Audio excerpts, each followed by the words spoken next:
কি আজ একটা মহাপ্রলয়ের দিকে এগিয়ে যাচ্ছে। দাজ্জালের ফিতনা যখন পৃথিবীতে ছড়িয়ে পড়বে তখন তার জন্য 70,000 ইহুদি প্রাণ দিতে প্রস্তুত হয়ে যাবে। সেই ইহুদিরা আসলে কারা? বেশিরভাগ অংশই আসবে ইরানের ইস্পাহান নগরী থেকে। বা তারা দাজ্জালের জন্য জীবন দেবে। আজকের ভিডিওতে জানবো বিস্তারিত।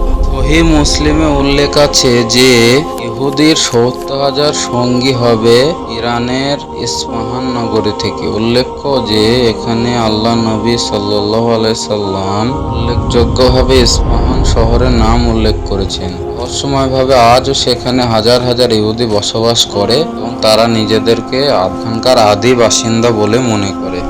হাদিসে বর্ণিত হয়েছে যে এই 70,000 ইহুদিদের গায়ে থাকবে পারস্যের চাদর। উল্লেখযোগ্যভাবে ইহুদিদের ধর্মীয় পোশাকের সঙ্গে এই চাদরের বিশেষ মিল খুঁজে পাওয়া যায়। দাজ্জাল যখন বার হবে তখন তার সঙ্গী হবে এই 70,000 ইহুদি। এটি কেবল একটি কাল্পনিক যুদ্ধের বর্ণনা নয়, বরং বর্তমানে যে পৃথিবীর প্রেক্ষাপট, চারিদিকে যুদ্ধের দামামা বাজছে, এটি হলো তার অংশ হতে পারে।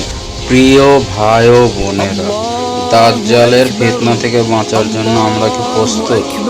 আমরা সকলেই আল্লাহর কাছে দোয়া করি যেন আমরা দাজ্জালের ফিতনা থেকে বাঁচতে পারি। এবং নবীজি বলেছেন যে সূরা কাহাফের প্রথম 10 আয়াত পড়লে দাজ্জালের ফিতনা থেকে সে রক্ষা পাবে।